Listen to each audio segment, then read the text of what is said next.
একবার ঠাকুর রানী রাসমণির জামাতা মথুরবাবুর সঙ্গে নদিয়া জেলায় তার জমিদারি পরিদর্শন করতে গিয়েছিলেন। সেটা ছিল কর আদায়ের সময়।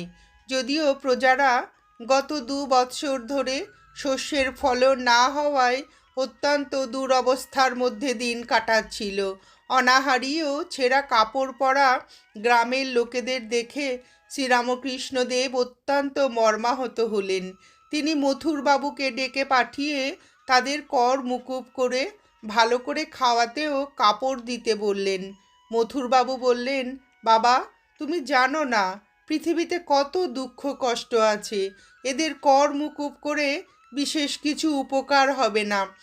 ঠাকুর শ্রীরামকৃষ্ণদেব বললেন, তুমি কেবল মায়ের নায়েব, আর এরা মায়ের প্রজা।